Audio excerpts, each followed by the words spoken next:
Hello all, welcome to story Walt. నేను రిజ్వానా. మనసులోని మనసు నవల 10వ భాగం. అరుణకి వెంటనే లోపలికి వెళ్ళాలనిపించలేదు.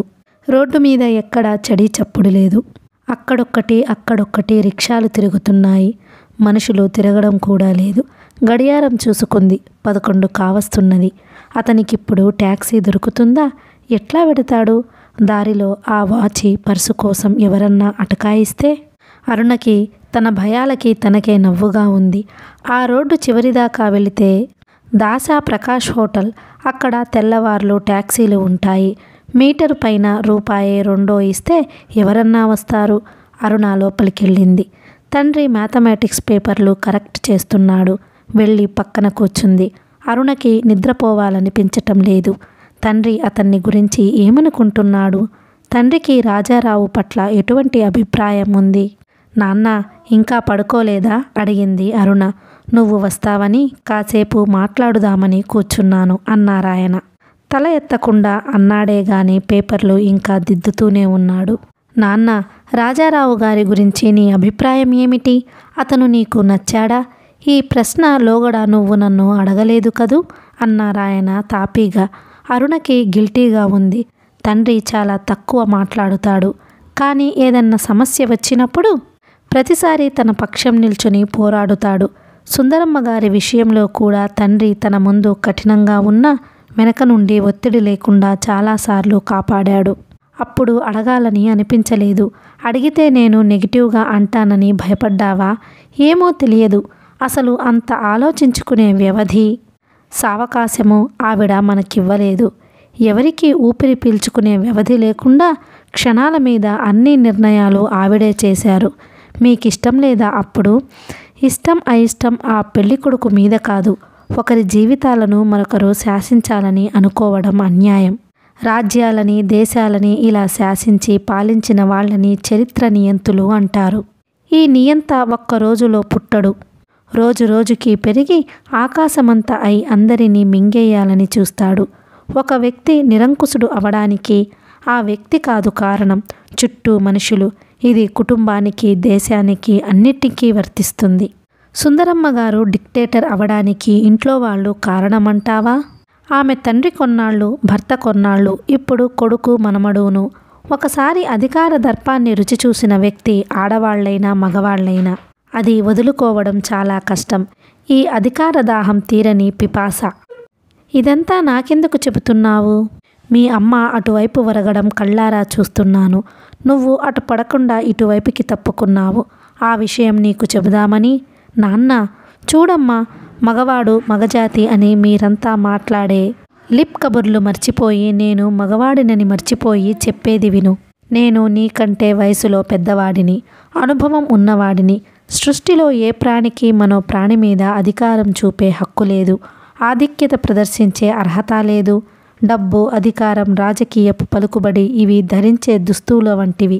అవి మాసిపోతాయి, వెలసిపోతాయి, చినిగిపోతాయి. ఎక్కువ రోజులు వేసుకుంటే దుర్గంధం కొట్టి రోగాలు వస్తాయి. ఈ దుస్తులను ఎప్పటికప్పుడు మారుస్తుండాలి. వాటిని విడవకుండా, శుభ్రపరచకుండా ధరిస్తే మనుషులు దగ్గరకు రారు, ముక్కు మూసుకొని పారిపోతారు. స్త్రీ గాని పురుషులు గాని ఒకరినొకరు గౌరవించుకోవాలి, అభిమానించుకోవాలి. ఆధిక్యత చూపేవాడిది ఎంత తప్పో ఆ అధికారానికి తలవొగ్గే వాడిది కూడా అంతే తప్పు ఉంది. ఇద్దరూ చెరో విధంగా నేరస్తులే. ఈ ఇద్దరూ తాము సుఖపడలేరు. అంటువ్యాధిలాగా పక్కవారికి అంటిస్తారు ఈ రోగాన్ని. నాన్న, మీకు రాజా అంటే ఇష్టం లేదా? ఆనాడే నాతో ఎందుకు చెప్పలేదు? మరి సుశీలని ఎందుకిచ్చారు? మీరెవరూ నా అభిప్రాయాన్ని అడగలేదు. అడగకుండా ఇచ్చే సలహాకి చిల్లిగవ్వ విలువ కూడా ఉండదు. Do you pity Sushila? అడిగింది అరుణ. అటువంటి రోజు రాకూడదనే నా కోరిక. నాన్న, మీకు రాజారావు అంటే ఇష్టమే కదూ? I like him. కానీ అరుణ, అతనికి నీ పైన ఉన్న అభిమానాన్ని, మమతను ఆయుధాలుగా వాడి అతనిపై నీ ఆధిక్యతని చెలాయించేందుకు ప్రయత్నించకు. ఇది ఆడవాళ్ళు అందరూ చేసే మొదటి పొరపాటు. నాన్న, సుందరమ్మ గారు కూడా తండ్రికి తనపై ఉన్న ప్రేమని, తాతగారిని, తమపై ఉన్న మమకారాన్ని వాటిని ఆయుధాలుగా వాడుకుంది. చివరికి ఆమెని ప్రేమించే వాళ్ళకంటే భయపడి పనిచేసే వాళ్ళే ఎక్కువయ్యారు. ఆ రాజాకి కూడా పూర్తి ప్రేమ అంటే నేను నమ్మను. గ్రానీని చూస్తే భయం అనుకుంటా. ఇంట్లో అయినా బయట అయినా అధికార జులుంని ఎదిరించి పోరాడేవాడే మనిషి. మిగతా వాళ్ళంతా జనాభా లెక్కలలో తప్ప ఎందుకు పనికిరారు. రాజారావు మీద నీకు కష్టం కలిగినా కోపం వచ్చినా నా ఈ మాటలు జ్ఞాపకం తెచ్చుకో. He is fine man. నువ్వు ఈసారి నిజంగా అదృష్టవంతురాలివి అన్నారాయన. అరుణకి కళ్ళనీళ్లు తిరిగాయి. తండ్రిని ఒక్కసారిగా గట్టిగా కావలించుకుంది. చిన్నప్పుడు ఇలానే గట్టిగా కావలించుకునేది. ఆనందం వస్తే. అరుణ తలని నిమురుతూ ఉండిపోయారు రామకృష్ణయ్య గారు. డార్లింగ్ అరుణ, ఈసారి దాసాప్రసాద్లో దిగుతున్నాను. ఇక నుంచి అక్కడే దిగుతాను. వచ్చే వారం ఈనాటికి నువ్వు శ్రీమతి అరుణ రాజారావు కాబోతున్నావు. నేను నెలాళ్ళు సెలవు పెట్టాను. పెళ్ళి అయ్యాక నిన్ను ఎత్తుకు వెళ్ళిపోతాను. వీళ్ళందరి మధ్యన ఉంచను. నీ రాజారావు. అరుణ నవ్వుకుంది. మొదటి ఉత్తరం చూసింది. ఇది అతని వద్ద నుంచి వచ్చిన తొలి లేఖ, తొలి ప్రేమ లేఖ. తాను అందుకున్న మొదటి తీయని లేఖ. ఆ ఉత్తరం 100 సార్లు చదువుకుంది అరుణ. చుట్టూ మనుషులు, చుట్టూ వాతావరణం ఏమీ జ్ఞాపకం ఉండటం లేదు. ఒక్క రాజారావు తప్ప. ఈ వ్యక్తి మొదటి నుంచి తనను కలవరపరిచి అయస్కాంతం వలె తన వైపుకి లాక్కుంటున్నాడు. అరుణ పెళ్ళి నిశ్చయం అయిందన్న వార్త, అందులోనూ తన మనవడితో పెళ్ళి జరపబోతున్నారన్న వార్త తన ప్రమేయం లేకుండా, తనని అడగకుండా అన్ని ఏర్పాట్లు అయ్యాక తనకి చెప్పటం సుందరమ్మ గారికి ప్రథమ కోపం తెప్పించింది. ఏమే, నీ అక్క పెళ్ళి కుదిరిందట. నాతో మాట మాత్రమైనా అనలేదు. వాడు ఇక్కడికొచ్చి కూడా చెప్పలేదు. మీరు అంతా ఒకటే. చివరికి పరాయిదాన్ని నేనేగా అడిగింది సుశీలని. సుశీలకి నెలలు నిండుతున్నాయి. బరువుగా భారంగా తిరుగుతున్నది. మనకెందుకండి, వాళ్ళకి ఇష్టమయ్యింది. ఆ వేళకి వీలుంటే వెళదాం, లేకపోతే లేదు అంది సుశీల. సుశీలకి అరుణ మీద ఇంకా పూర్తి నమ్మకం చిక్కలేదు. మనసులో సందేహ బీజాలు మధ్య మధ్య తలెత్తుతూ ఉన్నాయి. అక్క పెళ్లి విషయంలో ఈ ముసలావిడకు ఎందుకంత కుతూహలం అన్న కోపం కూడా ఉంది. ఎంతైనా వాడు నా మనుమడే గదా, పెద్దదాన్ని. పెళ్ళి అనుకున్నప్పుడు మీ నాన్న అయినా వచ్చి చెప్పవద్దా? ఏమైనా మీ వాళ్ళు గట్టివాళ్ళు. నిన్ను మావాడికిచ్చారు, పెద్దవాడికి మీ అక్కనిస్తున్నారు. ఆస్తి పాస్తి పైకి పోకుండా. పక్కనే ఉన్న లక్ష్మీదేవి వింటున్నది. నోరు మెదపకుండా పుస్తకం చదువుకుంటున్నది. ముసలిదాన్ని నాకు తాపత్రయం కానీ అసలు వాళ్ళకి ఏమీ లేదు. కడుపున పుట్టిన వాడికి లాభం జరుగుతుందో నష్టం జరుగుతుందో కూడా అక్కర్లేని వాళ్ళు. ఏం ప్రేమలో, ఏం అభిమానాలో. అత్తయ్య, ఆ రాజారావు ఏనాడన్నా మీ దగ్గర నుంచి కానీ ఆశించాడా? ఇన్నాళ్ల నుంచి వాళ్ళని మీరు పెట్టే పోషించారా? మహా రోజుల్లోనే వాళ్ళు మీ దగ్గర చెయ్యి చాచలేదు కదా. ఈరోజు ఉద్యోగం చేసుకుంటున్న అతను మీ సంపదలో వాటాకొస్తాడా అడిగింది లక్ష్మీదేవి. మీకోసం కాదా అంటావు? నీ కొడుకు కోసం కాదుటే నా తాపత్రయం. వాడు నా కొడుకా? నువ్వెప్పుడు వాడిని ప్రేమగా పిలిచావు? కన్న కొడుకుని ఒక్కసారి దగ్గరకు తీసావా? ఆఖరికి చుక్క పాలిచ్చావా? మీరు ఇవ్వనిచ్చారా? నర్సుల్ని పెట్టారు. వాడిని నాకు కాకుండా చేశారు. పిచ్చి పట్టిన దానిలా ఏడుస్తున్నది లక్ష్మీదేవి. నీకేమిటయ్యిందే? నీ సవతి కొడుకు సొంతవాడి కంటే ఎక్కువయ్యాడా? వాడిని గురించి ఎందుకే ఏడుస్తున్నావు? ఎవరిని గురించి కాదు, నా గురించి నేనే ఏడుస్తున్నాను. ఏడు, కావాలంటే నీ మొగుడు దగ్గర ఏడు, అంతేగాని శుభమా అని కడుపుతో ఉన్న పిల్ల ఎదురుగ్గా ఏడవకు. అది కంగారు పడిపోతోంది, భయపడిపోతోంది. సుశీలని దగ్గరకు తీసుకుంటూ అన్నారు సుందరమ్మ గారు. ఈ మధ్య లక్ష్మీదేవి చీటికి మాటికి బదులు చెబుతున్నది. అత్తగారిని ఎదిరిస్తున్నది. సుందరమ్మ గారికి తన అధికారపు కోట బీటలు తీస్తున్నట్లు భయంగా ఉంటున్నది. తనని ఎదిరించి తన మనమడిని కాదన్న ఆ అరుణ తన భద్రశత్రువు రాజారావుని చేసుకుంటున్నది. ఈ పెళ్లికి ఆ దౌర్భాగ్యురాలు కూడా వస్తుందా? వస్తే నలుగురు చెవులు కొరుక్కుంటారు. తను 2 పెళ్ళిళ్ళు చేసినందుకు ఏనాడు భయపడలేదు. ఎటొచ్చి ఇంకో మనమడు ఉన్నాడు అంటే వాడిని సరిగ్గా చూడలేదని, వాడికి ఆస్తిలో భాగం పెట్టమని రామకృష్ణయ్య పేచీ పెడతాడా? ఆ అరుణ రాజారావుని తన మీదకి ఉసిగొలుపుతుందా? వాళ్ళు ఆ పని చేసిన రోజు సుశీలని పుట్టింటికి తరిమేస్తోంది. పుట్టిన పిల్లవాడిని తన దగ్గర పెట్టుకుంటుంది. మనుమడికి మళ్ళీ పెళ్లి చేస్తుంది. కానీ లా ఒప్పుకోదే. కాలం మారిపోతున్నది. తన ఇంట్లో మనుషులు తన మాట జవదాటకపోయినా చుట్టూ ప్రపంచం మారిపోతున్నది. 25 ఏళ్ల నాటి పరిస్థితులు ఇప్పటి పరిస్థితులు వేరు. సుందరమ్మ గారికి అరుణ రాజారావుని చేసుకోవడం ఏమాత్రమూ బాగాలేదు. ఆ సాయంత్రం కారు పంపింది పరుసువాకం సావిత్రమ్మ కోసం. సావిత్రమ్మ వస్తూ సుశీలకిష్టమని చల్ల పునుగులు చేసి తీసుకొచ్చింది. అవి సుశీల ఇష్టంగా తింటుంటే సుందరమ్మ గారికి ఎలానో ఉంది. ఏమిటి, రేపు పెద్ద కూతురు పెళ్ళికి చల్ల పునుగులే పెద్ద పిండి వంట? అడిగింది హేళనగా. అదేమిటండి, దానికి ఇష్టమని తెచ్చాను. ఎంత గతి లేకపోయినా చల్ల పునుగులతో పెళ్లి చేస్తామా? తీవ్రంగానే వచ్చింది జవాబు. సుందరమ్మ గారు సర్దుకొని, మా మనుమడు పెళ్ళికి ఒప్పుకున్నాడన్నమాట. నీ కూతురు ఎలా ఒప్పుకుంది? దారిన పోయేవాడిని చేసుకుంటానంది. ఆ చిన్నతనం అట్లాగే మాట్లాడతారు. అవన్నీ పట్టించుకుంటే అవుతుందా? మీకు తెలియందేముంది? కట్నం ఎంత? నగలేం పెడతారుట? మీ వియ్యపురాలు బాగా సంపాదించి ఉండాలే. అతను కట్నం అడగలేదు, మేము నగలు అడగలేదు. పెళ్ళికి వాళ్ళ అమ్మగారు రారని చెప్పాడు. ఎందుకని? ఆవిడ ఎక్కడికి రారుట. ఎట్లా వస్తుంది? ముఖం చెల్లవద్దా అని. సావిత్రమ్మ పెద్దదాన్ని, నేను చెప్పే మాట కాస్త వింటావా? అడిగింది సుందరమ్మ గారు. మీ మాట నేను ఏది కాదన్నాను పిన్నిగారు? మీరు ఎలా చెబితే అలా. నీ చిన్న కూతురికి నా ఇంట్లో పెళ్లి చేశావు. ఏడాది తిరగకుండా పన్నంటి బిడ్డను కనబోతున్నది. నా మాట విని ఆ పెళ్లి కూడా ఇక్కడే జరిపించు. వాడు నాకు పరాయివాడు కాదు. నేను తాతగారు దగ్గరుండి ఆ శుభకార్యం జరిపించేస్తాం. మీకు గౌరవం, మాకు గౌరవం. వద్దండి, అరుణ పెళ్ళి మా ఇంట్లోనే జరుపుతాం. అతనికి దానికి కూడా మా ఇంట్లోనే జరగాలని ఉంది. పెద్ద హడావిడి లేకుండా మా మరుదలు మీరు తప్ప పైవాళ్ళు ఎవ్వరూ ఉండరు. క్లుప్తంగా చెయ్యాలనుకుంటున్నాము. ఏం రిసెప్షన్ అవి పెట్టుకోరా? నలుగురిని పిలుచుకోరా? అడిగింది సుందరమ్మ గారు. ఆ హడావిడి వద్దన్నారు. వాళ్ళిద్దరికీ ఇష్టం లేదు అంది సావిత్రమ్మ గారు. సుందరమ్మ గారికి మనస్సులో స్థిమితం పడింది.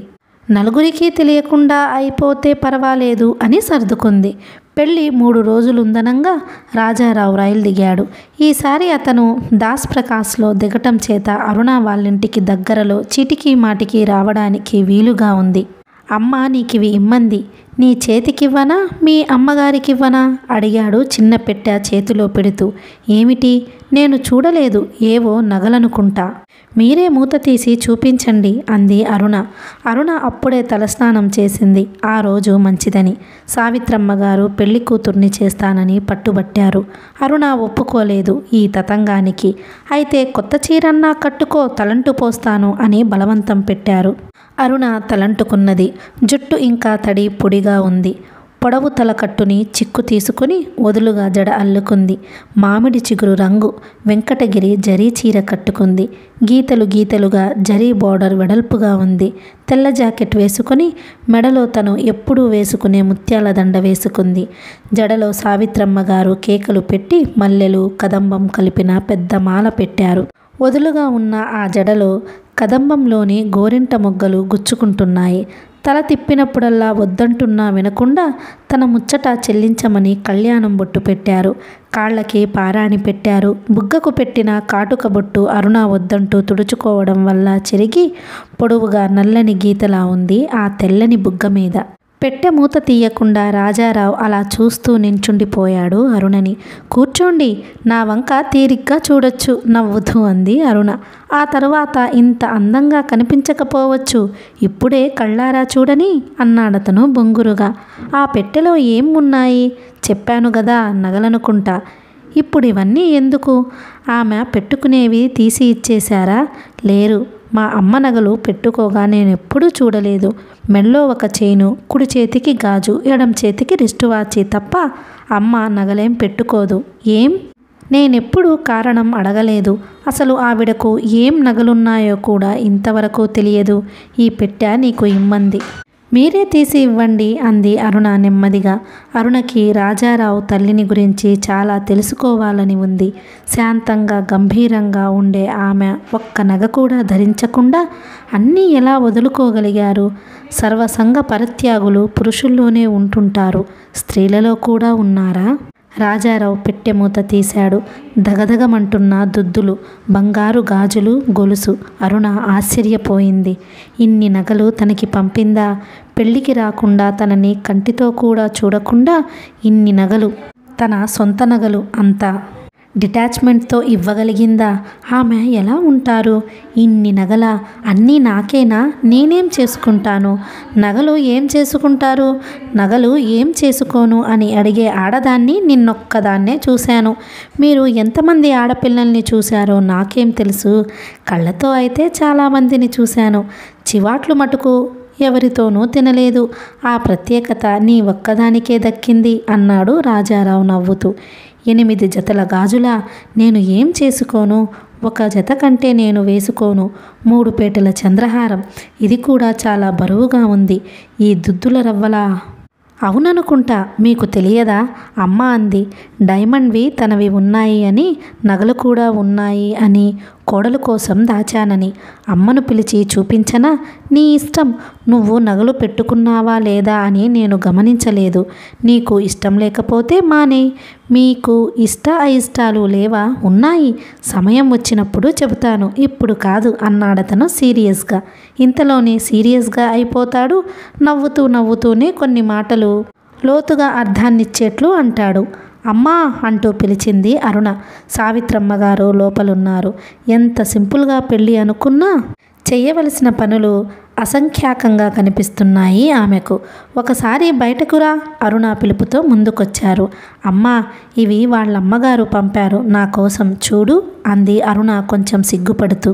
సావిత్రమ్మగారు పెట్టె తెరిచి లోపలి వస్తువులు చూసి శక్తి లేనట్లు కుర్చీలో కూచుండిపోయింది. ఈ నగలు మీ అమ్మగారివా? అవునండి, అరుణకి ఇమ్మన్నారు. ఆవిడ ఒంటి మీద నగలన్నీ ఒలిచి ఇచ్చారా? అమ్మ, ఆవిడ నగలు పెట్టుకోరట. అవి ఎన్నాళ్ల నుంచో పెట్టెలో పెట్టి ఉంచారట. అమ్మ, ఈ డబ్బు కూడా మీకు ఇమ్మన్నారు. ఏవో చీరలు కొంటానికిట. ఈ ఖరీదులో అరుణకి నచ్చినవి తీసుకోమన్నారు అంటూ జేబులో నుంచి కవరు తీసి ఇచ్చాడు. కవర్లోనే 100 రూపాయల నోట్లు చూసి ఎంత నాయనా అడిగారు సావిత్రమ్మగారు ఆశ్చర్యంగా. 2 3 అని చెప్పిన జ్ఞాపకం నేను సరిగ్గా వినిపించుకోలేదు. అరుణ లెక్కపెట్టు అన్నారు సావిత్రమ్మగారు. 30 ఉన్నాయి అంది. 3000 రూపాయలు పెట్టి చీరలా? నాకొద్దు. నాకు పట్టు చీరలంటే అసలే అలర్జీ అంది అరుణ. అది అట్లాగే అంటుంది. మధ్యాహ్నం మీ మామయ్య గారు వచ్చాక మీ ఇద్దరినీ తీసుకొని బజారుకి వెళదాం. 3 అయితే మంచిది కాదు. 4 వెళ్ళి మంచి పట్టు చీరలు 3 తీసుకొద్దాం. మీ అమ్మమ్మ గారి చీరల కంటే మంచి సెలక్షన్ తెద్దాం. అమ్మా, ఆవిడతో పోటీ పెట్టుకోవద్దని నీకెన్నిసార్లు చెప్పాను? మనిష్టం మనది, వాళ్ళిష్టం వాళ్ళది. అది కాదే. నగల్లో, చీరల్లో, పెట్టుపోతల్లో మీ అత్తవారు ఎవరికీ తీసిపోరని చెప్పడానికి. నగలు, చీరలు ఇవేనా ముఖ్యం? దీనికోసమేనా పెళ్ళి? అడిగింది విసురుగా అరుణ. నువ్వు నా కోసం చేసుకుంటున్నావని అందరికీ తెలుసులేవోయ్. ఆవిడని బెదరగొట్టకు. సాయంత్రం బజారుకు వస్తామండి. అరుణ కూడా వస్తుంది అన్నాడతను తాపీగా. నేను రాను అంటే ఏం చేస్తారు? అడిగింది అరుణ అతని వంక కొంటెగా చూస్తూ. ఆ కాళ్లపారాణి నా ముఖం మీదకొస్తే నీకే అవమానం. పెళ్ళికి ముందే మొగుడు చేత కాళ్ళు పట్టుకు బ్రతిమాలించుకుంది అని నలుగురు అనుకుంటారు. నువ్వెన్ని చెప్పినా నా ముఖానికి అంటిన నీ పారాని కడుక్కోను. ట్యాక్సీ కట్టించుకు వెళ్ళి భాస్కర్కి, రమోలాకి చూపించి వస్తాను. అప్పుడు ఆల్ ఇండియా రేడియో అయిపోతుంది నీ పని అన్నాడతను నవ్వుతూ. స్వీట్ నథింగ్స్ అంటే ఇలా ఉంటాయా? ఇతని కబుర్లు ఎంతసేపు విన్నా విసుగనిపించవు. ఇంకా వినాలని అనిపిస్తుంది. ఈ చీర నీకు చాలా బాగుంది. ఇక నుంచి నీకు అన్ని రంగు చీరలే కొంటాను అన్నాడు రాజారావు. నా చీరలు కొనటం కూడా మీ ఇష్టమేనా? నేను ఒప్పుకోను. నా ఇష్టం వచ్చినవి కొనుక్కుంటాను. అప్పుడు నాకు కోపం వచ్చి నీతో మాట్లాడను. అయితే అలకపాన్పు వేయించి అలక తీరుస్తాలేండి. అరుణ అలకపాన్పు అంటే జ్ఞాపకం వచ్చింది. పద్మ పెళ్లిలో అల్కపాన్పు వేసినప్పుడు నువ్వు లేవు కదూ? మనమంతా ర్యాలీ వెళ్ళాం. మనం ర్యాలీ వెళ్ళినప్పుడు వాళ్ళు పళ్ళు తోమి అలకపాన్పు వేశారుట. అంటే పెళ్లి కొడుక్కి ఒక మంచం వేసి తెల్లటి దుప్పటి పరిచి పైనెక్కి కూర్చోమంటారు. అతను కోరుకుంది మామగారు ఇచ్చేదాకా పెళ్లి కొడుకు మంచం దిగడు. ఆ సమయంలో కోరుకుంది ఇచ్చి తీరాలి, ఎంత కష్టమైంది అయినా. ఏమిటి అడిగాడుట. చాలామంది పెళ్లి కొడుకులు ఆ సమయంలో కార్లు కావాలని, మోటార్ సైకిళ్ళు కావాలని కోరుకుంటారు. కట్నం డబ్బు కాక ఇంకా గుంజుదామని. పద్మామొగుడు అల్కపాన్పు మీద కోరుకున్న కోరికను విచిత్రంగా చెప్పుకొని నవ్వుకున్నారు చాలా రోజులు. ఏమి అడిగారో చెప్పండి, ఊహించుకో. నాకు తట్టటం లేదు, పద్మని నాకు అచ్చంగా ఇచ్చేయండి అన్నాడుట చిన్నపిల్లవాడిలా. అందరూ ఒకటే నవ్వారుట. అతను అడిగిన దానిలో తప్పేం కనిపించటం లేదు. వాళ్ళిద్దరూ చాలా ప్రేమగా ఉంటారు. భాస్కర్ వాళ్ళింట్లో చూశాను. చిన్నపిల్లల్లాగా దెబ్బలాడుతూ ఉంటారు. వాళ్ళ చిలిపి కజ్జాలు చూస్తుంటే చాలా సంతోషమేసింది. పద్మకి మీరంటే చాలా ఇష్టం, నాకు తెలుసు. బాబాయ్ గారు వాళ్ళు చాలా మంచివాళ్ళు. నీ పెళ్ళి ఆగిపోయినప్పుడు ఆయన చాలా బాధపడ్డారు. పద్మ కూడానా? మన విషయం రాశారా? రాశాను, పెళ్ళికి వస్తామని జవాబు రాశాడు. వద్దు, మేమిద్దరం మీ ఊరు వస్తామని రాశాను అన్నాడు రాజారావు. పెళ్ళి ఉదయం 10:30 వేళ జరిగింది. సుముహూర్తం 10:20 మధ్యన అన్నాడు పురోహితుడు. ఆ టైంకి రేడియో నుంచి భాస్కర్, రమోలా వాళ్ళు ఓ 10 మంది దాకా వచ్చారు. భాస్కర్ భార్య ఇంటి నుంచి సరాసరి వచ్చింది. సుందరమ్మ గారు, తాతగారు, లక్ష్మీదేవి గారు, ఆనందం గారు వచ్చారు. రాజా రాలేదు. సుశీలకి ఒంట్లో బాగోలేదుట. అరుణ పినతండ్రులు, వారి కుటుంబాలు వచ్చారు. లక్ష్మీదేవి గారు పెళ్లి పనుల్లో ఆ కాసేపు ఉత్సాహంగా తిరిగింది. అరుణకి ఆమెకి పరిచయం తెలియని వాళ్ళంతా అరుణతో ఆవిడ సన్నిహితంగా మాట్లాడడం చూసి ఆశ్చర్యపోయారు. అరగంటలో పెళ్లి తంతు ముగిసింది. అందరికీ దండాలు పెట్టించారు సావిత్రమ్మ గారు దగ్గర ఉండి. ముందు తాతగారికి, అమ్మమ్మ గారికి పెట్టు అంది తల్లి. అరుణ చీర కొంగు రాజారావు ఉత్తరీయంతో ముడిపడి ఉంది. ఆ ముడితోనే ఇద్దరు దండాలు పెట్టారు. తాతగారు దీర్ఘ సుమంగళీ భవ అన్నారు. నీ పంతం నెగ్గించుకున్నావే పిల్ల, ఆశీర్వదిస్తూ అంది సుందరమ్మ గారు. ఆనందం గారు ఏమీ మాట్లాడలేదు. నూతన దంపతులు కాళ్లకు నమస్కారం పెడుతుంటే ఆయన కళ్ళు తడియవడం గమనించింది. అరుణ ఆయన పాదాలను తన 2 చేతులతో మరోసారి స్పృశించింది. I'm really happy, extremely happy అమ్మా అన్నారు అరుణ వంక చూస్తూ.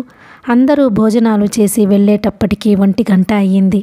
పిల్ల, నీకు చీరలు సారెలు నచ్చవుగా, ఈ డబ్బు తీసుకొని ఏదన్నా కొనుక్కో, నీకు నచ్చింది అంది సుందరమ్మ గారు వెళ్ళబోయే ముందు. నాకేం వద్దండి, అన్నీ ఉన్నాయి. ఫ్రిజ్ కొనుక్కో. అసలు టీవీ కొనిద్దామనుకున్నా, మీ ఊళ్ళో టీవీ ఉండదుగా. కొనుక్కున్నప్పుడు అడుగుతాను గాని ఇప్పుడు వద్దండి. ఒరేయ్ రాజారావు, నువ్వు చెప్పరా, పెద్ద ముందు ఇవ్వతగ్గదాన్ని కాదా? గ్రానీ, ఫ్రిజ్ కొంటున్నప్పుడు నీకు రాస్తాను. నా దగ్గర డబ్బుంటే ఖర్చయిపోతుంది, నీకు తెలుసుగా నవ్వుతూ అన్నాడు రాజారావు. అది నిజమే, మీకెవ్వళ్ళకి డబ్బు విలువ తెలియదు. ఆడదాన్నైనా చేతిలో 10 రూపాయలుంటే 100 చేస్తాను.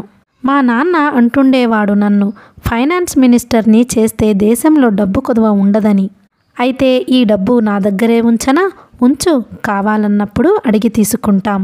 వాళ్ళు వెళ్ళిపోయాక అరుణ అడిగింది, ఆ డబ్బు మీరు నిజంగా తీసుకుంటారా ఏం అన్నాడు రాజారావు తమాషాగా చూస్తూ. వాళ్ళు ఆ సుందరమ్మ గారి డబ్బు. నేనెవరిని ఒక్కసారి ఆలోచించు. ఆ సుందరమ్మ గారికి ఏమవుతాను? మనవడిని కాదు. అరుణ, వాళ్ళ డబ్బుని తిరస్కరించగలవు. వాళ్ళ రక్తం నాలో పారుతున్నది, దాన్నేం చేస్తావు? అతని కంఠం మళ్ళీ సీరియస్గా ఉంది. సారీ అంది అరుణ. మనుష్యుల స్వభావాలని ద్వేషించవచ్చు గాని వాళ్ళ పుట్టుకని కాదు, పరిస్థితులని బట్టి రకరకాలుగా మారుతుంటారు అన్నాడతను. నేను మిమ్మల్ని మీన్ చెయ్యలేదు. నన్ను అని కాదు, ఎవరిని అలా మీన్ చెయ్యకు. గ్రాండ్ మదర్లో ఏది హేట్ చేస్తున్నామో అది నువ్వు డెవలప్ చేసుకోకు. ఆవిడకు తన గొప్ప, తన ఆధిక్యత ఇవే కావాలి. నువ్వు ఆ మార్గాన ఆలోచించకు అన్నాడతను. అరుణ నాలిక కరుచుకుంది. ఇన్ని అన్న అతనికి ఆ పెద్దావిడ మీద ఒక రకమైన అడ్మిరేషన్, ప్రేమ ఉన్నాయి. ఆమెని గురించి తను జాగ్రత్తగా మాట్లాడాలి అన్న మొదటి పాఠం నేర్చుకుంది పెళ్ళైన కొన్ని గంటల్లోనే. కంగ్రాచ్యులేషన్స్ రా అబ్బాయి, చివరికి సాధించి మా అరుణని పట్టేశావు అన్నాడు భాస్కర్ నవ్వుతూ.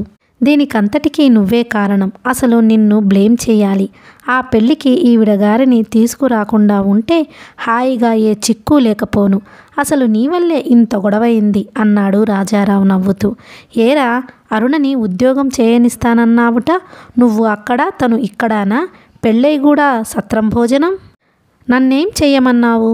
తను ఉద్యోగం మానను అని కండిషన్ పెట్టింది. ఏయ్ అరుణ, ఉద్యోగం మాననని అనలేదు. అలా అయితే పెళ్లి చేసుకుంటానని చెప్పలేదు. పైగా ఈ విషయం పెళ్లి అయ్యేదాకా బయటకి చెప్పొద్దు అంది అన్నాడు రాజారావు. అరుణ మతిపోయినట్లు చూస్తున్నది. పెళ్ళైన ఉద్యోగం మానకూడదని అతను కండిషన్ పెట్టి తనపైన నేరం మోపుతున్నాడా? అతను నాటకం ఆడదలుచుకుంటే తను ఆడగలదు. తను మటుకు తక్కువ తిందా? అవునండి, నెలకోసారి వస్తానన్నారు.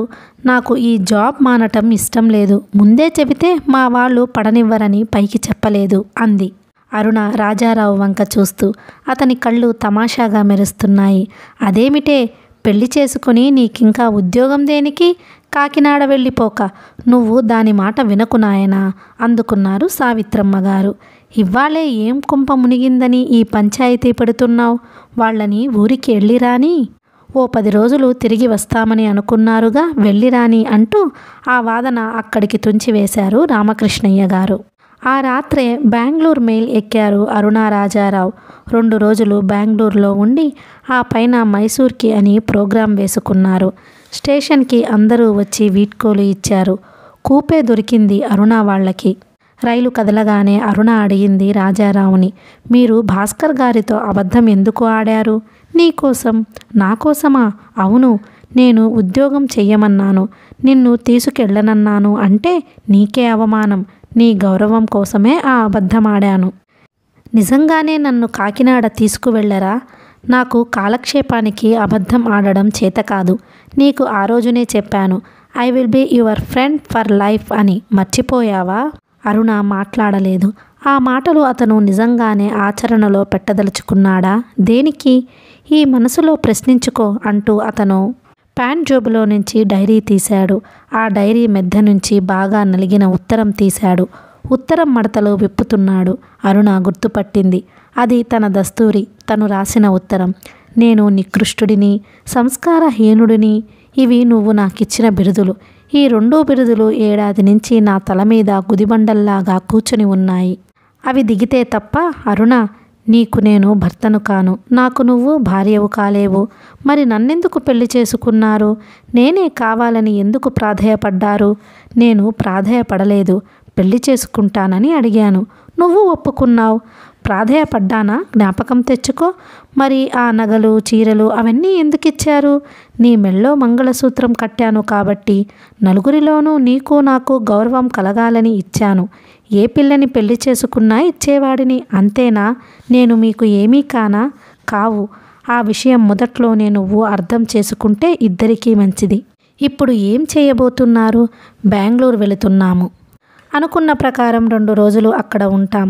ఆ పైన మైసూర్, మళ్ళీ మద్రాసు వచ్చేసి నిన్ను మీ ఇంట్లో దించేసి నేను కాకినాడ వెళ్ళిపోతాను. మీ మనసులో ఇన్ని ఆలోచనలు ఉన్నప్పుడు హాయిగా స్టేట్స్కి వెళితే బాగుండేది. నువ్వు వద్దు అన్నావుగా. నా కోసం మానారా? నీ కోసం అని పూర్తిగా అనను. నా కోసం, మా గ్రాండ్ మదర్ని ఏడిపించటానికి. ఆవిడని ఏడిపించటానికా? మనిద్దరం పెళ్లి చేసుకుంటే మా ఎంజేఎం ఎలా బాధపడుతుందో చూడాలనిపించింది. అందుకని ఒక ఆడపిల్ల జీవితాన్ని ఇలా చేస్తారా? ఇష్టం లేకుండా పెళ్లి చేసుకుంటారా? ఐ రియల్లీ హేట్ యూ అంది అరుణ కోపంగా. యు ఆర్ వెల్కమ్ అన్నాడు అతను సీరియస్గా. ఆ ఉత్తరం ఒక ఆయుధంగా వాడి నన్ను హింసించాలని ప్లాన్ వేసుకున్నారా? ఇది హింస. బెంగళూరు వెళ్ళి హాయిగా తిరగటం హింస. మైసూర్లో బృందావనం చూడడం హింస. కూపేలో ప్రయాణం చెయ్యటం హింస. చెప్పు, నిన్ను హింసిస్తున్నానా? అడిగాడు నిదానంగా. హింస అంటే దైహికంగా చిత్రవధ చెయ్యాలని కాదు, మానసికంగా. ఇది హింస కాదా? కావాలని పెళ్లి చేసుకొని నీకు నేను భర్తను కాదు, నాకు నువ్వు భార్యవు కాదు అంటే అది మానసికమైన హింస కాదా? అయి ఉండవచ్చు. ఏ తప్పు చెయ్యని ఒక వ్యక్తిని నికృష్టుడు, సంస్కారహీనుడు, బ్లాక్మెయిలరు అని నువ్వు ఉత్తరం రాశావు. అది నిన్నంత బాధించిందో ఊహించావా? అది హింస కాదా? నేను తొందరపడ్డాను, మీ విషయంలో పొరపడ్డాను అంటే మీరు ఆ ఫోటోలు పంపి ఉండకపోవచ్చు, వేరే ఎవరైనా పంపి ఉండవచ్చు. ఆ వేరే ఎవరో నీకు తెలుసా? తెలియదు. అటువంటప్పుడు నేను కాదు అని నువ్వు ఎలా నమ్ముతున్నావు? మనసులో నీకు అనుమానం ఇంకా హృదయపు లోతుల్లో ఉంటే ఉంటుంది. నీ దృష్టిలో నేను నికృష్టుడిని, సంస్కారహీనుణ్ణి. అటువంటి వ్యక్తితో నీకు సంబంధం ఉండకూడదు. సంబంధం ఏర్పడిందిగా. పైకి నలుగురి దృష్టిలో మనిద్దరి మధ్య ఏమీ ఉండకూడదు అన్నాడతను స్థిరంగా. రైలు చక్రాల శబ్దం అరుణ గుండెల్లో ప్రతిధ్వనిస్తున్నాయి. ఒకప్పుడు అతని పదములు సవ్వడి తన గుండెల్లో ప్రతిధ్వనించింది. ఆ ప్రతిధ్వనిని ఒక కమనీయమైన ప్రేమ గీతిక అనుకుంది. అది ప్రేమ గీతం కాదు, ఈ రైలు చేస్తున్న పెద్ద పెద్ద చప్పుళ్ళు. రైలు తన గుండెల మించి వెళ్ళిపోతున్నట్లు, రైలు ఇంజన్ తన చెవుల్లోకి చొచ్చుకుపోతున్నట్లు ఉంది. ఏమిటి తన జీవితానికి అర్థం? తన జీవితం మళ్ళీ గమ్యం లేకుండా పయనిస్తుందా? తనకి ఒక చుక్కాని దొరికిందనుకుంది, తనకు ఒక ఆధారం కనిపించిందనుకుంది. చేతికి అందినట్లే అంది. గమ్యం సుదూరం అయిపోతున్నది. మళ్ళీ ఆ ఉద్యోగం, తల్లి సుందరమ్మ గారి వ్యంగ్యమైన మాటలు ఇవ్వేనా? వీటన్నిటినీ తిరిగి తిరిగి ఎదుర్కోవాలా? అరుణ కళ్ళు మూసుకుంది. కళ్ళ వెంట తనకి తెలియకుండానే కన్నీరు కారుతుంది. కనురెప్పల నుంచి ముత్యాలలాగా కన్నీటి బొట్లు రాలుతున్నాయి. రాజారావు ఆ కన్నీటి బొట్లు చూడగానే అనిర్వచనీయమైన జాలితో కదిలిపోయాడు. అతను కూర్చున్న చోటు నుంచి లేచి బెర్తు మీద బ్లాంకెట్ పరిచాడు, దిండు సరిచేశాడు. వెళ్ళి పడుకో, పక్క వేశాను అన్నాడు రాజారావు మృదువుగా. అరుణ బదులు చెప్పలేదు. పక్క పరిచాను, పడుకో అన్నాడు మళ్ళీ. నాకు నిద్ర రావటం లేదు అంది అరుణ. పడుకుంటే అదే వస్తుంది, నీకే చెబుతున్నాను, వినిపిస్తున్నదా? అతని కంఠం తీవ్రంగా ఉంది. అరుణ మాట్లాడకుండా చెప్పులు వదిలి బెర్తు మీదకి వరిగింది. అటువైపు తల తిప్పుకొని పడుకుంది. రాజారావు తలుపులు లోపల బోల్టులు సరిగా ఉన్నాయో లేదో చూసి పైకి ఎక్కి పడుకున్నాడు. అతను చాలాసేపు చదువుకుంటూ పడుకున్నాడు. అరుణ చాలాసేపు ఏడ్చి ఆ ఏడుపులోనే నిద్రలోకి జారుకుంది. తెల్లవారగట్ల ఇంకా చిరు చీకట్లు ఉండగానే ట్రైన్ బెంగళూరుకి చేరుకుంది. సన్నని చలి, మధ్య మధ్య విసురుగా వీస్తున్న చల్లని గాలి. అరుణకి కంపార్ట్మెంట్లో నుంచి దిగాలని లేదు. క్రితం రోజు తన కంటికి అందంగా కనిపించిన మంగళసూత్రాలు ఆ ఉదయం బరువుగా తోచాయి. రాజారావు వైపు కళ్ళెత్తి చూసింది. అతను రాత్రి తమ మధ్య నడిచిన సంభాషణ మర్చిపోయినట్లు, అసలు ఏమీ జరగనట్లు మామూలుగా నవ్వుతూ, హలో డియర్, బాగా నిద్ర పట్టిందా అని పలకరించాడు. అరుణ జవాబు చెప్పలేదు, తల తిప్పుకుంది. టాక్సీలో సామాన్లు ఎక్కించి హోటల్కి చేరుకున్నారు. ఇంకా తెల్లవారలేదు. చీకటిగా చలిగా ఉంది. డబల్ రూమ్ విశాలంగా ఉంది. ముందు విజిటర్స్ కూర్చునేందుకు చిన్న యాంటీ రూమ్. ఇంకా చీకటిగా ఉంది. బెడ్ కాఫీ తాగి పడుకుందాం అన్నాడతను. అరుణ అతని వంక చూస్తున్నది. ఏమిటి ఈ మనిషి? తన విషయంలో ఎందుకిలా ప్రవర్తిస్తున్నాడు? బాయ్ కాఫీ తెచ్చాడు. డికాషన్ పాలు కలిపి చక్కెర వేసి పొగలు కక్కే కాఫీ కప్పు చేతికి అందించాడు. అరుణ ముఖం తిప్పుకొని కాఫీ అందుకొని తాగేసి మంచం మీద పడుకుంది నిస్త్రాణగా. అతను గది 4 వైపులా పరకాయించి చూశాడు. బాత్రూంలో ఒకసారి పంపు తిప్పిన శబ్దం. మళ్ళీ రూంలోకి వచ్చి సామాన్ వార్డ్రోబ్లో సర్ది బెడ్ లైట్ వేసి తన మంచం మీద పడుకున్నాడు.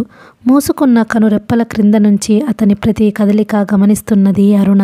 అతన్ని చూస్తే కోపం రావటం లేదు. ఏదో తన మీదనే తనకి కసిగా ఉంది. ఇతనికి ఎలాగైనా గుణపాఠం నేర్పాలి.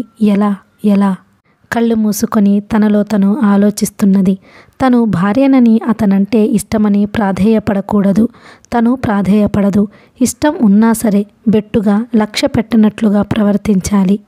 తను అతనంటే లక్ష్యం లేనట్లు ప్రవర్తించి అతన్ని తన పాదదాసుణ్ణి చేసుకోవాలి. తన పారాణి కాళ్ల మీద ముఖం పెట్టి వేడుకుంటానన్నాడు. ముఖానికి అంటిన పారాణి నలుగురికి గర్వంగా చూపించుకుంటానన్నాడు. ఇన్ని మాట్లాడిన వ్యక్తి మెడలో పుస్తె కట్టగానే ఇలా ఎందుకు మారిపోయాడు? పెళ్లి ముందు చెప్పిన మాటలు, ప్రవర్తన అదంతా బూటకమా? అరుణకి నిద్ర రావటం లేదు. రాత్రంతా రైలు కుదుపులతో నిద్రపోయినా తను మళ్ళీ ఈ ఉదయం వేళ ఎలా గాఢ నిద్రపోగలదు? మెలకువతో ఉంటే అతను గుర్తిస్తాడు. తను ఒళ్ళెరక్కుండా నిద్రపోతున్నట్లు నటించాలి. తానెందుకు నటించటం?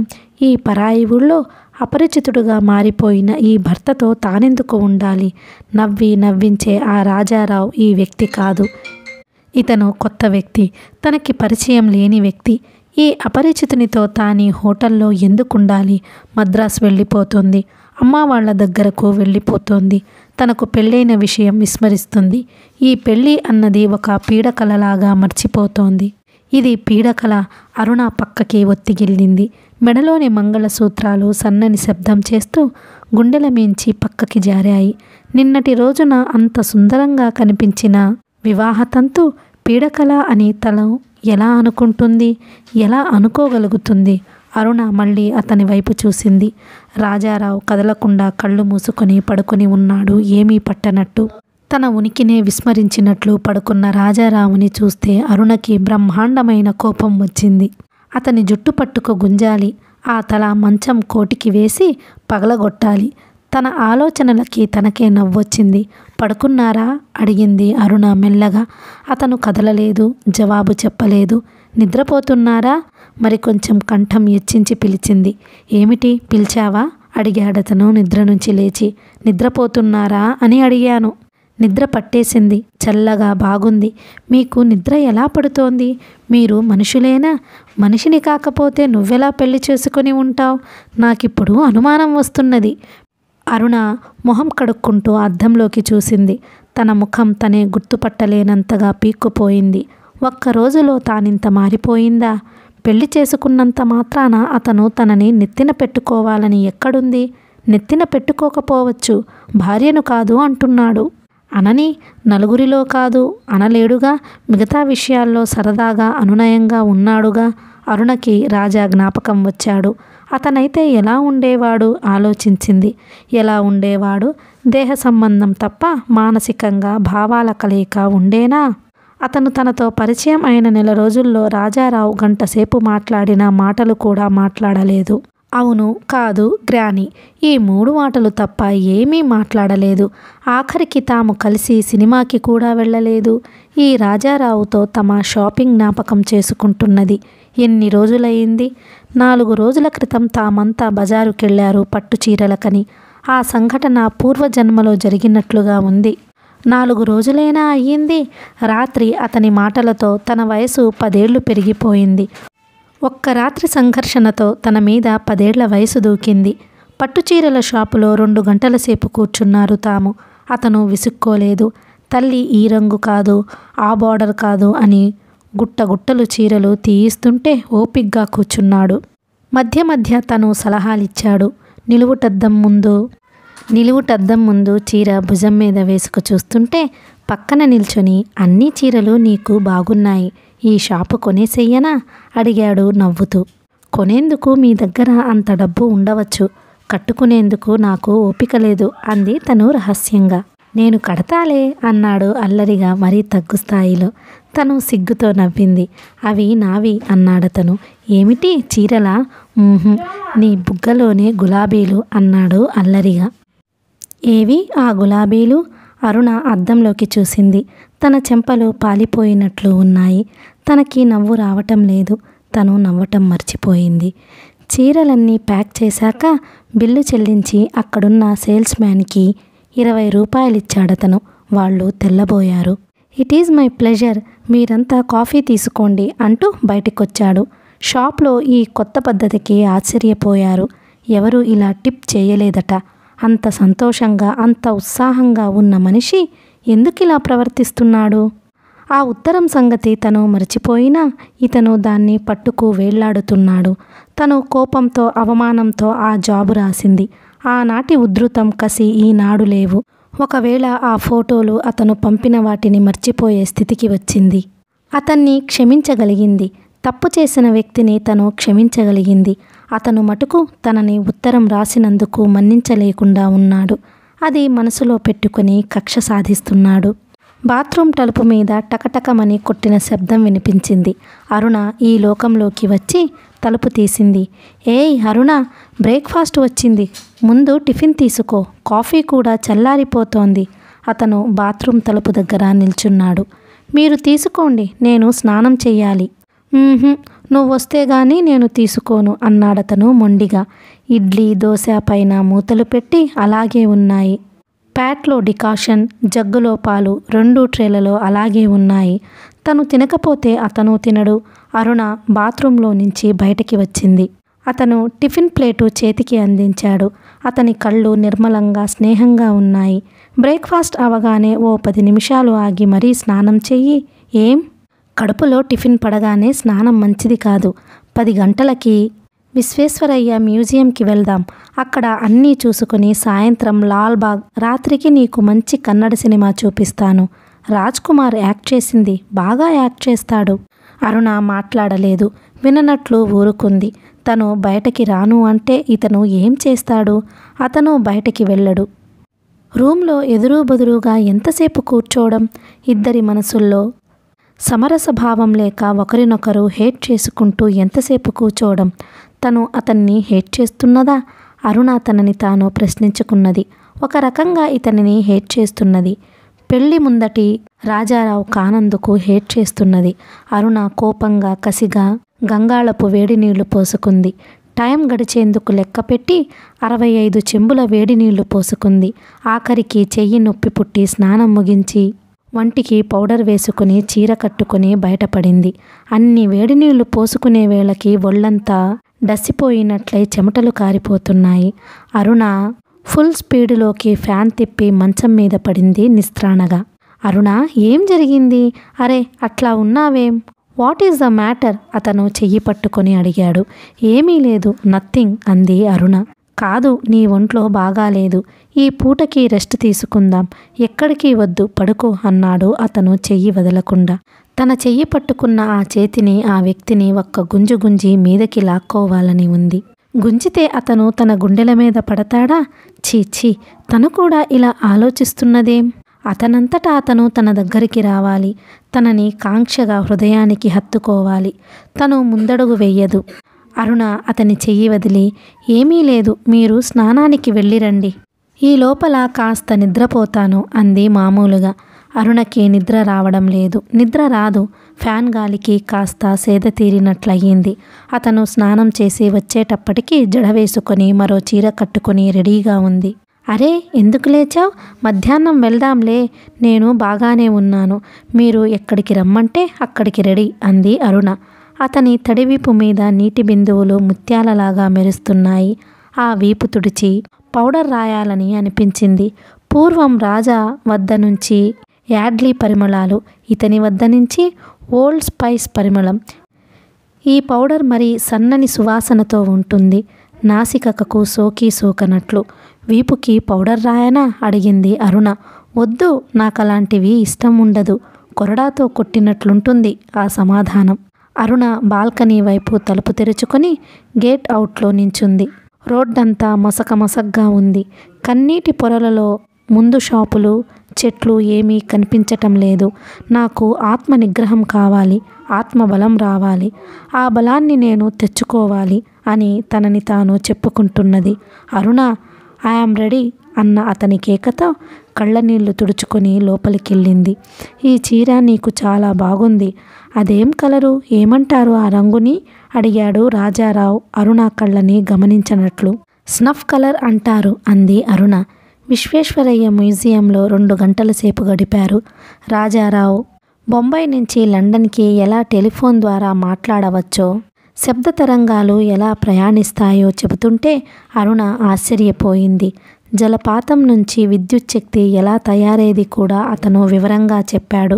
లిటరేచర్ చదివిన అరుణ బుర్రకి సాంకేతిక పరిభాష, సాంకేతిక విషయాలు అంటే ఒక పట్టాన పట్టవు, అర్థం కావు.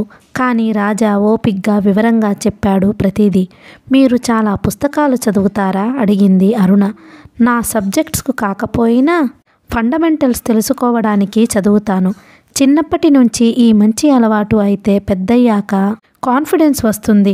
నాకు చిన్నప్పటి నుంచి క్లాసు పుస్తకాలు తప్ప మరో పుస్తకం చదవటం అలవాటు లేదు.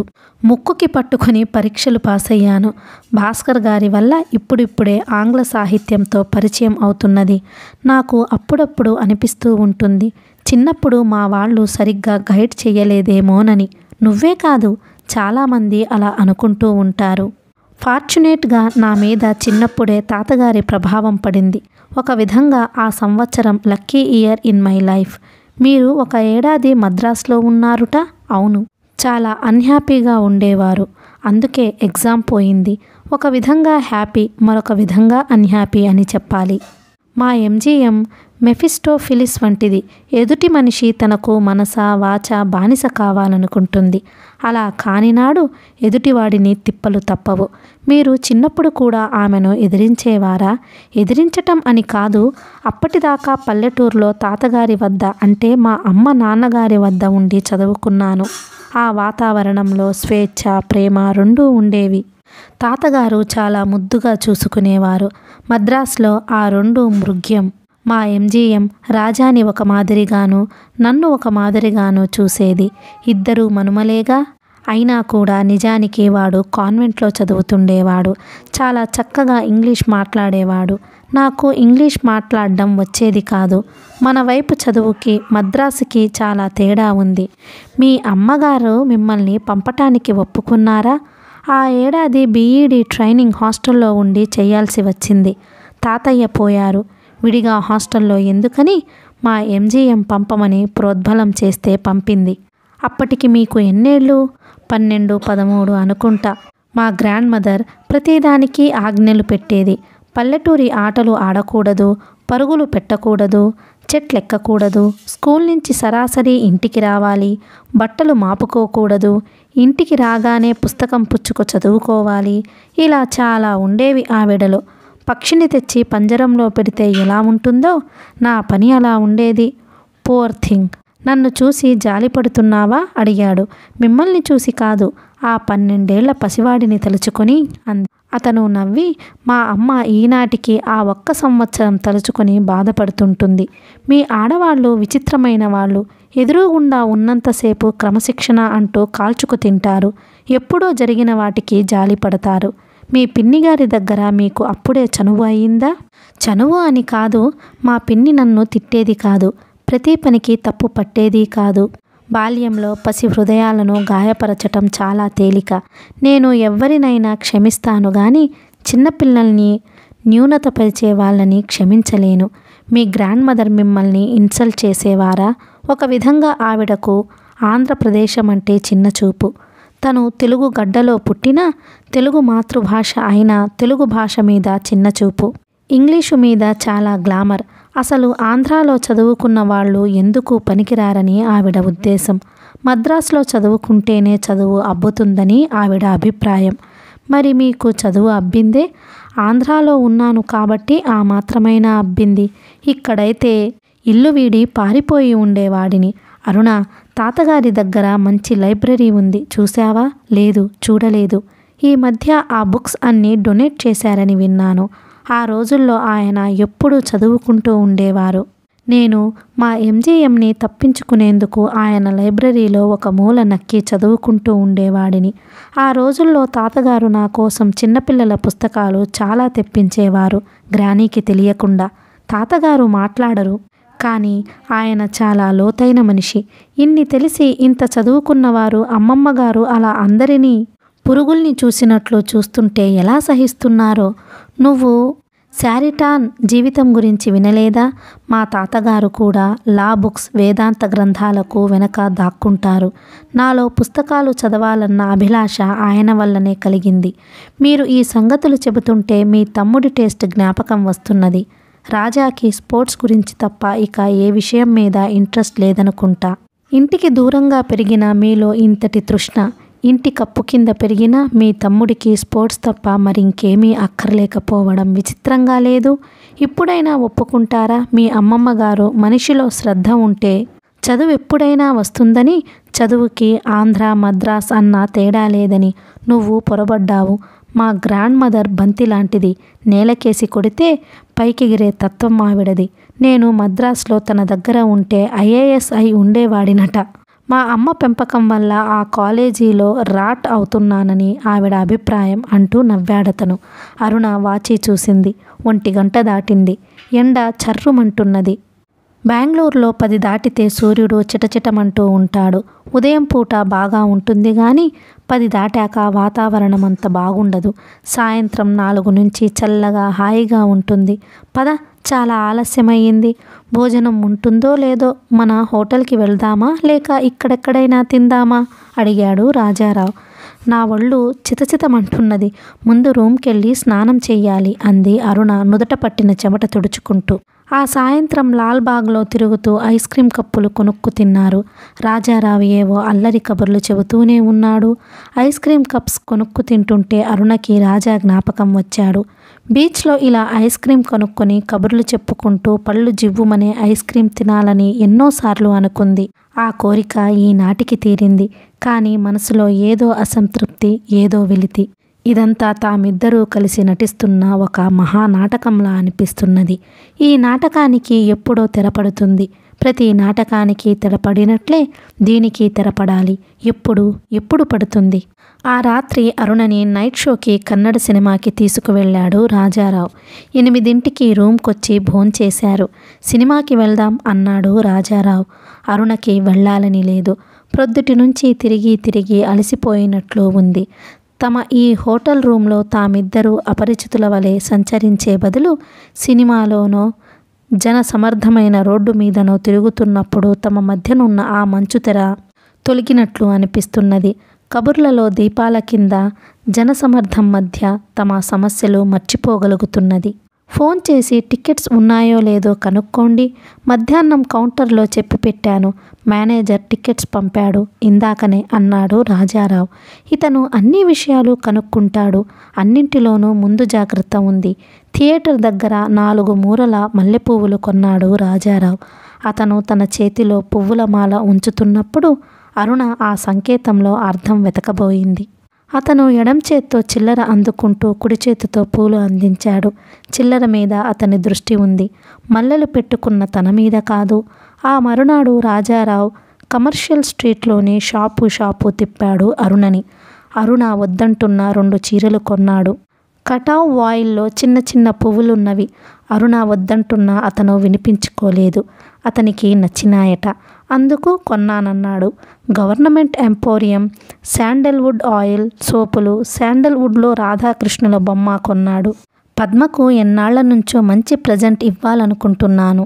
ఇన్నాళ్లకి కుదిరింది. ఫేస్ బాగుందా చూడు. ముఖం కళ్ళు బాగుండకపోతే బొమ్మ అందం చెడిపోతుంది. వేణువు ఊదుతున్న కృష్ణుని ముఖంలోకి పారవస్యంతో చూస్తున్నది రాధ అరమేట్పు కళ్లలోనే పారవస్యం. వేణుగోపాలుని కళ్లల్లో కుంటెతనం. అన్యోన్యంగా నవ్వుతూ తుళ్ళుతూ ఉండే పద్మా జంటకు ఈ కానుక చాలా సమంజసంగా ఉంది. ఇతను అందరి హృదయాలను చదవగలడు, ఒక్క తన హృదయం తప్ప అనుకుంది అరుణ. మైసూర్లో బృందావన్ గార్డెన్స్లో ఉన్న హోటల్లో దిగారు. చుట్టూ రమ్యమైన తోట. ఉదయం వేళ పక్షి కూజితాలు మేలుకొలుపులు పాడుతుంటే అరుణ అలా పక్క మీద పడుకుని ఉండేది కళ్ళు తెరవకుండా. ఈ గదిలో తన పక్క మంచం మీద తన చేతికి అందేటంత చేరువలో తన భర్త ఉన్నాడు. అందరూ ఆమోదించిన బాంధవ్యం, అందరి ఎదుట తనని స్వీకరించిన భర్త. సంఘం దృష్టిలో, చట్టం దృష్టిలో, తల్లిదండ్రుల దృష్టిలో, అందరి దృష్టిలో తాము భార్యాభర్తలు. కానీ ఈ గదిలో 4 గోడల మధ్యన తామిద్దరూ అపరిచితులు. ఒకరికొకరు ఏమీ కారు. ఇద్దరు స్ట్రేంజర్స్. ఎందుకిలా జరిగింది? ఒక్క ఉత్తరం, కోపంలో రాసిన ఒక్క ఉత్తరం ఇంతటి బాధని, కల్లోలాన్ని సృష్టిస్తుందా? అరుణ కళ్ళు తెరవకుండా నిద్రపోతున్నట్లు నటిస్తూ అతని ప్రతి కదలికను గమనించటం అలవాటు చేసుకుంది. గదిలో ఏరికోరి చేసుకున్న భార్య ఉందని, అందమైన నెచ్చెలి ఉందని, తన పిలుపు కోసం ఎదురు చూస్తున్నదని అతనికి తెలియదా? తెలిసే నిర్లక్ష్యం చేస్తున్నాడా? మైసూరులో లలితామహల్ చూశారు. ఒక్కోసారి అనుకోకుండా అతని చెయ్యిని అందుకునేది అరుణ. ఆ మహల్లోని కళాఖండాలని చూస్తూ ఆ పారవస్యంలో అతని చెయ్యి పట్టుకున్నాననే స్పృహ కూడా ఉండేది కాదు. మైసూర్ రాజ్వారి ప్యాలెస్ చూద్దామని చాలా అనుకున్నారు. కానీ అనుమతి లభించలేదు. మీరెప్పుడైనా దసరా ఉత్సవాలకి వచ్చారా? మైసూర్లో దసరా ఉత్సవాలు చాలా గొప్పగా ఉంటాయట అడిగింది అరుణ. ఒకసారి మా స్టూడెంట్స్ అందరం బయలుదేరాము. తీరా అంతా ఏర్పాటు చేసుకునే వేళకి ఆ ఏడు మైసూర్లో ఉండేందుకు స్థలం లేదన్నారు. హోటల్స్, సత్రాలు, టూరిస్ట్ సెంటర్స్ అన్నీ నిండిపోయినానన్నారు. అందుకని డ్రాప్ చేసుకున్నాము. అదే ఆఖరి సంవత్సరమట. అంచేత విపరీతమైన క్రౌడ్స్ వచ్చాయన్నారు అన్నాడు రాజారావు. ఆదివారం రోజున బృందావన్ గార్డెన్స్లో రాత్రంతా ఫ్లడ్ లైట్స్ వెలిగిస్తారు. ఆ రంగురంగుల దీపాలని, రంగులు ప్రతిఫలించే ఫౌంటైన్స్ని చూస్తూ చాలాసేపు తిరిగారు. హోటల్కొచ్చి సిటీ అవుట్లో అర్ధరాత్రి దాకా కూర్చొని ఉన్నారు. దీపాల అలంకరణ రోజున చుట్టుపక్కల నుంచి చాలా టూరిస్టు బస్సులు వస్తాయి. బెంగళూరు నుంచి కూడా స్పెషల్ బస్సులు. ఆ దీపాల కాంతిలో అందరి ముఖాలు కొత్త కాంతితో వెలిగిపోతూ ఉంటాయి. మనం చూసిన ఈ స్థలాలు మన సినిమాల్లో చాలా చోట్ల వచ్చాయి కదూ అడిగింది అరుణ. మన సినిమాల్లో ప్రేమికులు ఇక్కడ కలుసుకొని గంతులు వేసి పాటలు పాడితే తప్ప ప్రేమఘట్టం పూర్తి అవదు. ఆ సినిమాల్లో ఉన్నంత అందంగా ఇక్కడ లేదు. నిజానికి బృందావన్ గార్డెన్స్ అంటే కలియుగ వైకుంఠం అనుకున్నాను. ఇక్కడ చూస్తే మామూలుగానే ఉంది. హైదరాబాద్లోని పబ్లిక్ గార్డెన్స్ ఇంతకంటే బాగుంటాయి. ఏదైనా రంగుల్లోనూ వెండితెర మీదనూ గొప్పగా కనిపించటం సహజం.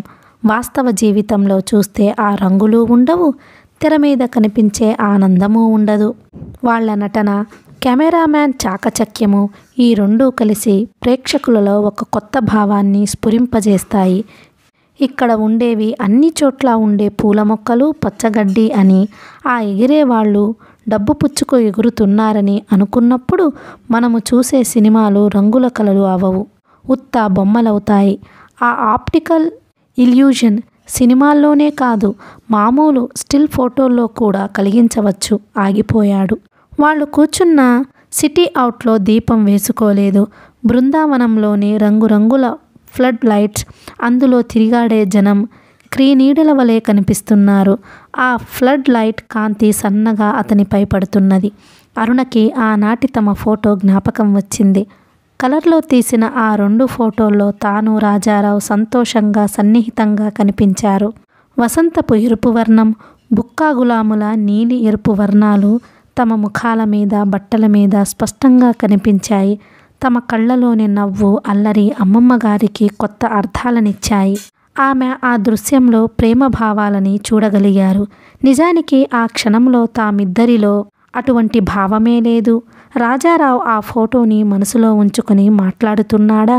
దూరాన ఎవరో సన్నగా ఫిడేలు వాయిస్తున్నట్లున్నారు. అరుణ చెవి ఒగ్గి వింది. ఎవరో రికార్డ్ ప్లేయర్ వేసినట్లున్నారు. టేప్ రికార్డర్ వేశారు. అది చౌడప్ప వయలిన్. అరుణ తన్మయంగా వింటున్నది. బహుశా పక్క రూంలో ఎవరైనా వేసుకున్నారేమో. సన్నగా మందర స్వరంలోనే ఫిడేల్ నాదం. దూరాన రంగురంగుల దీపాలు. ఆ దీపాల వెలుగులో తుళ్ళిపడే నీటి జల్లులు అరుణకి ఈ లోకంలో ఉన్నట్లు లేదు. చాలా బాగుంది కదూ. I will never forget this night అంది అరుణ అతని వైపు తిరుగుతూ. డూ యూ అన్నాడు అరుణ వంక తమాషాగా చూస్తూ.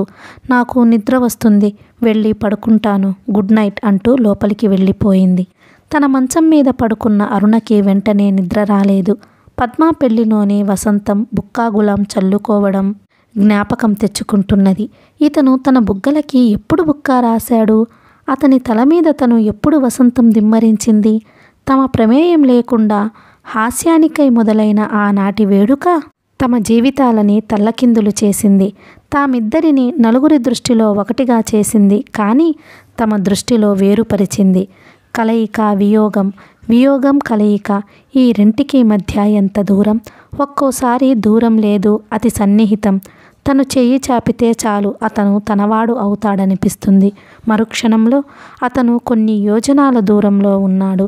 తన చేతికి అందడు అన్న నిస్పృహ కలుగుతుంది. పక్క మీద పడుకున్న అరుణకి కాలి బొటనివేలి పక్కవేలు దురదగా ఉంది. కాళ్ళకి మెట్టెలు పెట్టుకుంది. స్నానం చేస్తున్నప్పుడు మెట్టెల చుట్టూ నీరు చేరి అక్కడ వేళ్ళు వరుసకు దురదలు పెడుతున్నాయి. అరుణ లేచి కూర్చొని మెట్టెలు తీయబోయింది. తీసి వేళ్లకి క్రీం రాసుకుంటే తప్ప నిద్ర వచ్చేట్లు లేదు. 2-3 సార్లు ప్రయత్నించినా ఆ వెండి చుట్లు రాలేదు వేళ్ల నుంచి. ఒకసారి ఇలా వస్తారా పిలిచింది అరుణ. బాల్కనీలో నుంచి సిగరెట్ వాసన వస్తున్నది. అతను సిగరెట్ తాగుతున్నాడు కాబోలు. మనసు సరిగా లేనప్పుడు, నిద్ర పట్టకపోతేనో, కోపం వస్తేనో సిగరెట్ తాగుతానని చెప్పాడు ఒకసారి. ఈ రాత్రి అతని మనసు కూడా కలవరంగా ఉందా? అరుణ మళ్ళీ పిలిచింది. అతను లోపలికొచ్చాడు సిగరెట్ పారేసి. ఈ వేళ్ల నుంచి ఈ చుట్లు రావటం లేదు. చుట్ల కింద నీళ్లు ఇరుక్కుని దురదగా ఉన్నాయి అంది అరుణ. అతను నిశ్శబ్దంగా కోల్డ్ క్రీమ్ తీసుకొచ్చి 2 వేళ్లకు పట్టించి చుట్లు తీసేశాడు. ఒరుసుకున్న వేళ్ళని రాస్తూ, ఈ నాన్ సెన్స్ నీకు కూడా పట్టిందా? వేళ్ళకి ఈ చుట్లు పెట్టుకోకు, వేళ్ళు చూడు ఎలా ఒరిసిపోయినాయో అంటూ కోపంగా అన్నాడు. ఆ 2 వేళ్లకు క్రీం పట్టించి రుద్దాడు. వద్దు, నేను రాచుకుంటాను, మీరు వెళ్ళండి. నాన్ సెన్స్, నువ్వు పడుకో అన్నాడతను చిరాగ్గా. అరుణ పడుకుంది. ఈ దృశ్యం చూస్తే ఎవరైనా ఏమనుకుంటారు? తమది అన్యోన్య దాంపత్యం అనుకుంటారు. భర్త చేత కాళ్ళు పట్టించుకుంటుందనుకుంటారు. అతను తన పాద దాసుడనుకుంటారు. తమది అన్యోన్య దాంపత్యమా? అరుణకి తెరలు తెరలుగా నవ్వొస్తున్నది. వచ్చే నవ్వుని ఆపుకుంటున్నది. ఒళ్ళంతా నవ్వు తెరతో కదులుతున్నది. దేనికి నీలో నువ్వు నవ్వుకుంటున్నావు? అడిగాడు రాజారావు. ఏం లేదు, మీరు నా కాళ్ళు వదలండి అంటూ కాళ్ళు 2 పక్కకి జరుపుకుంది. అతను మంచం మించి లేచి మళ్ళీ బాల్కనీలోకి వెళ్ళిపోయాడు. అరుణ నవ్వు కన్నీళ్లుగా మారింది. ఆపుకోలేని దుఃఖం, ఏదో ఒంటరితనం, ఏదో వెలితి. మైసూరులో ఉన్నప్పుడే ఒకరోజు టాక్సీలో నంది హిల్స్కి కూడా వెళ్ళి వచ్చారు. చాముండేశ్వరి ఆలయం దగ్గర చాలాసేపు గడిపారు. మైసూర్ రాజావారి ప్యాలెస్లో నుంచి చూస్తే చాముండేశ్వరి ఆలయ గోపురం కనిపిస్తుందట. ప్రతినిత్యం ఈ ఆలయ గోపురాన్ని సందర్శించాలని రాజువారి పూర్వీకులు ఈ ఆలయాన్ని కట్టించారుట. చాముండేశ్వరి ఆలయానికి ఎదురుగా కత్తి ఝుళిపిస్తున్న మహిషాసురుడు. ఆ ఆలయం దాటి ఘాట్ రోడ్డట. కొంచెం దూరం వెళితే నందికేశ్వరుడు. ఈ నంది విగ్రహం బ్రహ్మాండంగా కనిపించింది అరుణ కళ్ళకి. ఎంత పెద్ద విగ్రహమో, ఏకశిల మీద చెక్కారనుకుంటా అంది అరుణ. దీనికంటే లేపాక్షి బసవేశ్వరుడు పెద్ద విగ్రహం అంటారు. తంజావూరులోని నంది ఇంతకంటే పురాతనమైనది, మీరు చూశారా అని అడుగుతూ, లేపాక్షి బసవన్న లేచిరావయ్యా, కైలాస శిఖరిలా కదిలిరావయ్యా అంటూ కూనిరాగం తీస్తున్నది అరుణ. పైకి పాడు, నేను వింటాను. అరుణ సన్నగా పాడింది. ఆ పక్కనే ఉన్న కొండరాయి మీద కూర్చుని. ఈ పాటలన్నీ ఎప్పుడు నేర్చుకున్నావు? అడిగాడు రాజారావు. నేను రేడియో ఆర్టిస్టునని మర్చిపోయారా? అడిగింది. అఫ్కోర్స్, సారీ, పరధ్యానంగా అడిగాను. ఈ పాట నేను స్కూల్ ఫైనల్లో ఉండగా అనుకుంటా పాటల పోటీల్లో పాడాను అంది జ్ఞాపకం వచ్చి. నేను కూడా పిల్లల ప్రోగ్రాంలో సంగీత పాఠంలో ఈ పాట నేర్చాల్సి వచ్చింది. అప్పుడు నేర్చుకున్నాను. అతను నంది విగ్రహం పక్కగా ఉన్న బండ మీద కూర్చొని ఉన్నాడు. ఈ విగ్రహంలో ఎంతటి మొండితనం ఉందో, ఇతనిలో కూడా అటువంటి పట్టుదలే ఉంది అనుకుంది అరుణ. అతను నంది విగ్రహం వంక చూసి తనలో తాను నవ్వుకుంటున్నాడు. ఏమిటి మీలో మీరు నవ్వుకుంటున్నారు? అడిగింది పక్కనున్న గడ్డి పువ్వుని తుంపి చేతిలో పుచ్చుకొని ఇటూ అటూ తిప్పుతూ. ఈ బెంగళూరు, మైసూర్లలో గడ్డి పువ్వులు కూడా ఎంత బాగుంటాయి. ఆ రంగుల కలయిక, రకరకాల రంగులు. ప్రతి పువ్వు మా అందం చూడు, మమ్మల్ని చూడు అంటూ గర్వంగా తల ఎత్తి చూసే ఆ పువ్వులని ఎన్నిసార్లు చూసినా అరుణకి తనివి తీరటం లేదు. రాజారావు అరుణ వంక చూస్తున్నాడు. ఆమె ప్రశ్న విననట్లు. అరుణ పింక్ కలర్ మైసూర్ సిల్క్ చీర కట్టుకుంది. మామిడి చిగురు జరీ అంచు, చీర రంగులో కలిసే బ్లౌజ్. పచ్చని ఆ దేహ వర్ణానికి ఈ పింక్ కలర్ సింపుల్గా, నాజూగ్గా కనిపిస్తున్నది. ఎందుకు నవ్వుకుంటున్నారు? మళ్ళీ ప్రశ్న. క్రిందటిసారి వచ్చినప్పుడు ఈ నంది విగ్రహం గురించి తమాషా కథ విన్నాను, అది జ్ఞాపకం వచ్చి అన్నాడు. ఈ నందికేశ్వరుడు చాముండేశ్వరి ఆలయానికి ఇంత దూరంగా ఎందుకున్నాడో తెలుసా? అడిగాడు. తెలియదు. ఆ చాముండేశ్వరికి కూడా నీకు మల్లనే ముక్కు మీద కోపమట, అందుకని. నాకు కోపమా? అడిగింది. నీ కోపం సంగతి నాకంటే ఇంకెవరికి తెలుసు? ఉత్తరాన్ని జ్ఞాపకం చేస్తున్నాడా? పరమేశ్వరుడు పురుష సహజమైన బలహీనతతో చాముండేశ్వరి దేవికి తెలియకుండా చెంచిత దగ్గరకు వెళుతుండేవాడుట ప్రతి రాత్రి. దేవతలకి కూడా ఇటువంటి మనోచాంచల్యం ఉందా? మనుషుల్ని చూసి దేవతలు, దేవతలని చూసి మనుషులు ఒకరి నుంచి మరొకరు చాలా నేర్చుకున్నారనుకుంటా. తరువాత అడిగింది అరుణ. ఒకరోజున పరమేశ్వరుడు సూర్యోదయానికి పూర్వం చాముండేశ్వరి దేవిని చేరుకోలేకపోయాడట. గౌరీదేవి నందిని సాక్ష్యమడిగిందట. నీ ప్రభువుని ఎక్కడికి తీసుకెళ్ళావని. నంది ఎటూ చెప్పలేక చిన్న అబద్ధమాడగా చాముండేశ్వరి దేవికి కోపం వచ్చి, నీ ప్రభువుకి దూరంగా వెళ్ళిపో, అక్కడే ఆ కొండదారిలో ఉండిపో అని శపించిందట. అందుకని ఈ నంది తన ప్రభువుకి దూరంగా ఈ అడవి మార్గంలో ఉన్నాడట. ఇది మీరు కల్పించి చెబుతున్న కట్టుకథ, నేను నమ్మను. నువ్వు నమ్మకపోయినా నేను నమ్ముతున్నాను. పోర్ నంది. పార్వతీ పరమేశ్వరులిద్దరూ రాజీ పడ్డారు గాని ఈ నందిని దూరంగా అట్టే పెట్టేశారు నవ్వుతూ అన్నాడు. అరుణకి ఈ కథ నమ్మాలో లేదో బోధపడలేదు. ఇది అతను ఆ క్షణంలో కల్పించి చెప్పిన అందు. ఆది దంపతుల ప్రణయ కలహం, దాంపత్య జీవితంలోనే చిలిపి గజ్జాలు ఇమిడి ఉన్నాయి. తామిద్దరూ కూడా కొన్నాళ్లకి ఆ ఆది దంపతుల వలె రాజీపడి ఉంటారా? అరుణ ఆలోచిస్తున్నది. నాకింకా 10 రోజుల సెలవు ఉంది. ఎక్కడికి వెళదాం? ఢిల్లీ తీసుకెళ్ళనా? అక్కడ ఆల్ ఇండియా మెడికల్ ఇన్స్టిట్యూట్లో నా ఫ్రెండు ఉన్నాడు. వాళ్ళ ఫ్యామిలీ కూడా ఉంది. నాకు ఎక్కడికి రావాలని లేదు. నా సెలవు వృధాగా పోతోంది. రాజమండ్రి తీసుకెళ్ళండి. మీ అమ్మగారి దగ్గర 4 రోజులు ఉండి వద్దాం. ఆ పైన మీ దారి మీది, నా దారి నాది అంది అరుణ. మన దారులు వేరవడానికి వీలవదు. It is too late. దారులు ఒకటైపోయాయి. నీకు రాజమండ్రి రావాలని ఉంటే నాకేం అభ్యంతరం లేదు. కానీ నీకక్కడ తోచదు. అమ్మ స్కూల్కి వెళ్ళిపోతోంది. ఇంట్లో ఒక్కదానివే ఉండాలి. పర్వాలేదు, వంట నేర్చుకుంటాను కాలక్షేపానికి. ఆమెకి మనం 4 రోజులు తన దగ్గర అట్టే పెట్టుకోవాలని ఉండదా? ఉంటుంది. అయితే మద్రాసు వెళ్ళి 1 రోజుండి రాజమండ్రి వెళదాం అంది అరుణ. నీ ఇష్టం అన్నాడతను. కథ కొనసాగుతుంది. మీకు ఈ వీడియో నచ్చినట్లయితే please like, share and subscribe the channel. Thank you.